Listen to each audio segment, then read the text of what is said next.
అచ్చా కోదండరాం లేకపోతే వంట వార్పు ఉన్నదా? కోదండరాం గారు లేకపోతే ఇవాళ సకల జనుల సమ్మె అవునా? నీకు ఎరికేనా అవన్నీ ఇవన్నీ? అచ్చా వంట వార్పుల ఎవడన్నా మీ వాళ్ళు చేసిండ్రా? మీ కులపోలు చేసిందా? మీ తలపోలు చేసిందా? టీఆర్ఎస్ పార్టీ చేసిందా? టీఆర్ఎస్ పార్టీ ఏది గొల్లోడు కాదు, సాకలోడు కాదు, షాలోడు కాదు, మాలోడు కాదు, మాదిగోడు కాదు. టీఆర్ఎస్ పార్టీ వీళ్ళందరూ కాదు. వాళ్ళు వంట వార్పు చేసిండ్రు. కుమ్మరోడు చేసిండు, కమ్మరోడు చేసిండు, అందరూ వంట వార్పు చేసిండ్రు. మనం లేమాడ. వాళ్ళు స్వయంగా చేసిర్రు. వాళ్ళు చేస్తే మనం దాన్ని సొమ్ము చేసుకున్నాం.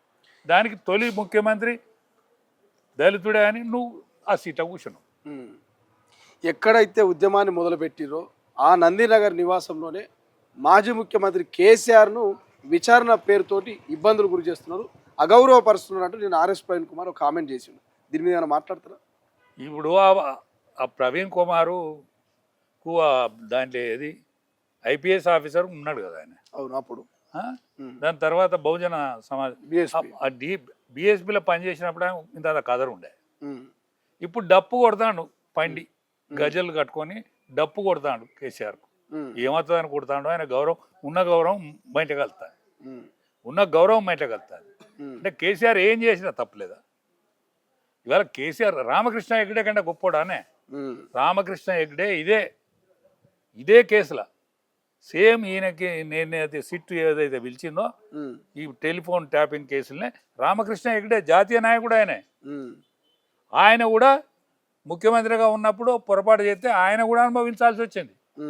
ఆయన కంటే గొప్పని కాదు. ఆయన కూడా జైలు పోయిన నువ్వు కూడా పోతావు. కేసీఆర్ పోతారా జైలు? చట్టం ఉంటే చట్టం లేదుంటే కదా అవుతుంది. ఎవరి చుట్టం చట్టం? చట్టం ఎవరి చుట్టం కాదు. కేసీఆర్ అని అంటే జయలలిత పోలేదా? జయలలిత పోయిందా? పోలేదా?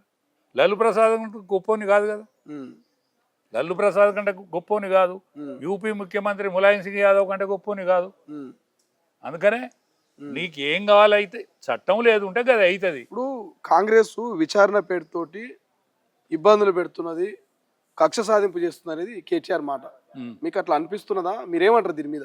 అరే కాంగ్రెస్ పార్టీకి ఏం కాలిపోయింది? కాంగ్రెస్ పార్టీ విచారణ అది ఒక్కటే రాష్ట్రంలో కాలిపోయింది. 2 రాష్ట్రాలలో 3 రాష్ట్రాలలో ఉన్నది కాంగ్రెస్ పార్టీ. దాంతో ఏమవుతుంది? ఈ సిట్ అనేది కాంగ్రెస్ పార్టీది కాదు కదా. సిట్ అనేది కేంద్ర ప్రభుత్వ ప్రత్యేక సంస్థ. అది విచారిస్తుంది. దాని కాంగ్రెస్ పార్టీకి ఏం కలపడుతుంది? కాంగ్రెస్ పార్టీ దిక్కు సక్కు లేకుండా ఉన్నది. అదే కండ కూకినట్టు కూకుతుంది ఆల్ ఇండియాలో. ఇది కక్ష సాధింపు లెక్క లేదైతే కేసీఆర్ విచారణ అస్సలే లేదు. పారదర్శకంగా ఉందంటారు. పారదర్శకంగా ఉన్నది. ఇవాళ కవితమ్మ మీద జైలు పోలేదా? కవితమ్మ కవితక్క జైలు పోయినాడు. ఏమైంది? దాని చట్టం లేదా? చట్టం ఎవరో చుట్టం కాదని కవితక్క కూడా చెప్తాను. చట్టం లేదు కూడా కదా అవుతుందని కవిత కూడా చెప్తాను. నీ బిడ్డే చెప్తాందే. నువ్వు కేసీఆర్ ఫామ్ హౌస్కి వస్తే బాగుండు, సిట్ అధికారులు ఆడ విచారణ చేస్తే బాగుండు అనేది గతంలో మాట.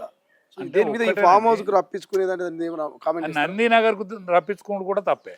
ఆయన స్వయంగా పోలీస్ స్టేషన్ పోవాలి. ఓకే, ఆయన గౌరవం పెరుగుతుంది. పోలీస్ స్టేషన్ పోతే చట్టం ఏమని చుట్టం కాదు. నేను ముఖ్యమంత్రిని, నేను తెలంగాణ సాధించిన వీరుణ్ణి అయినా నేను పోలీస్ స్టేషన్ పోయి నేను స్టేట్మెంట్ ఇచ్చినా అనాలి. ఇంకా నందినగర్కు రప్పించుకుంటూ కరెక్ట్ కాదు ఆయన. ఎందుకంటే ఆయన గౌరవం తగ్గించుకున్నట్టు, చట్టాన్ని గౌరవించనట్టు. అందుకనే అది కరెక్ట్ కాదు. ఆయన చేసిందే కరెక్ట్ కాదు. నందినగర్ పిలిపించుకుంటే ఇంకా ఫామ్ హౌస్కు రమ్మంటే ఏంటిదన్నట్టు జాగిరిదారా అని ఆయన.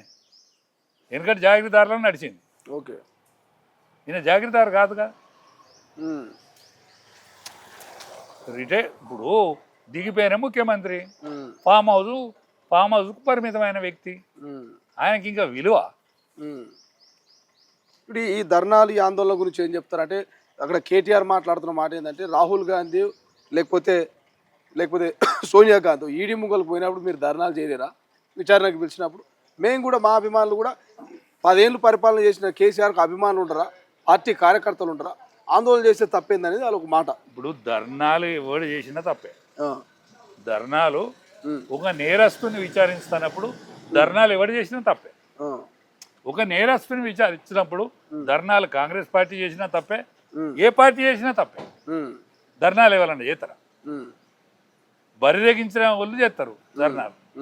బరిదెగించి చట్టం మాకు వర్తించొద్దని అనుకున్నోడు చేస్తాడు. కరెక్ట్ కాదు అది.